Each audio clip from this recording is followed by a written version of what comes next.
नमस्कार. विचार क्रांती दर्शनमध्ये आपलं स्वागत आहे. कधी विचार केला आहे का की आपल्या जेवणात आपण जे पदार्थ टाकतो त्या पलीकडेही काहीतरी असतं?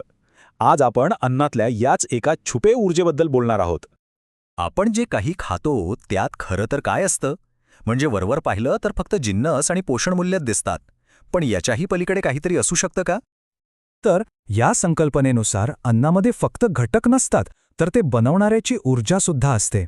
याचा अर्थ असा की प्रत्येक घास आपल्यासोबत ते अन्न बनवणाऱ्या व्यक्तीचे विचार आणि भावना घेऊन येतो. चला बघूया हे नक्की कसं घडतं. तर मग ही जी ऊर्जा आहे ती अन्नामध्ये येते तरी कुठून? यामागे खूप इंटरेस्टिंग कॉन्सेप्ट आहे आणि तो आपल्या हातांमधल्या ऊर्जेशी जोडलेला आहे. या कॉन्सेप्टला मानवी विद्युत असं नाव दिलं गेलं आहे.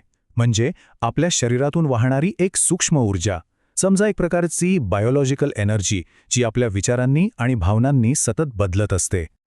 आणि इथेच येतो एक महत्त्वाचा नियम, ज्याला डायमंड सूत्र म्हटलं आहे.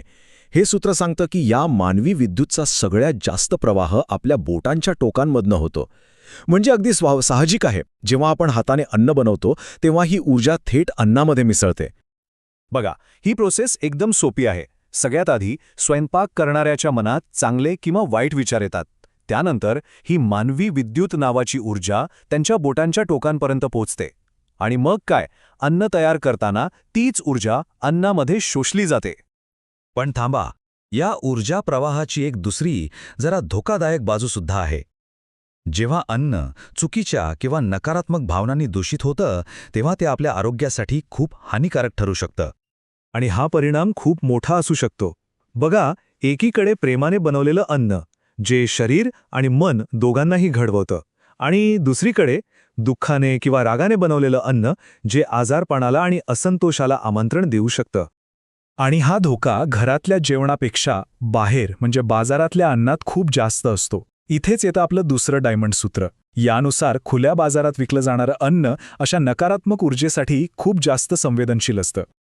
जरा विचार करा, बाजारातल्या मिठाईवर किंवा इतर पदार्थांवर कितीतरी लोकांची नजर पडत असते. काहींच्या मनात ते खाण्याची तीव्र इच्छा असते, रस्त्यावरून जाणाऱ्या येणाऱ्या लोकांचे नकारात्मक विचार असतात, आणि तो विकणारा माणूस, त्याची मानसिकता, हे सगळंच्या सगळं ते अन्न शोषून घेत असतं. हे सगळे एक प्रकारचे अदृश्य प्रदूषकच आहेत. मग आता प्रश्न येतो की या सगळ्यापासून स्वतःला वाचवायचं कसं? पण काळजी करू नका, यावर एक अगदी सोपा आणि साधा उपाय सांगितला आहे. आणि तो उपाय नेमका आहे तरी का? उपाय खरंच खूप सोपा आहे. जेवण्याआधी फक्त एक छोटीशी प्रार्थना करायची. ते अन्न परमेश्वराला समर्पित करायचं. ही प्रार्थना आहे, प्रभू, याला पवित्र आणि अमृतासारखे बनवा. असं मानलं जातं की या एका समर्पणाच्या भावनेनं अन्नातली सगळी नकारात्मक ऊर्जा, सगळे दोष निघून जातात.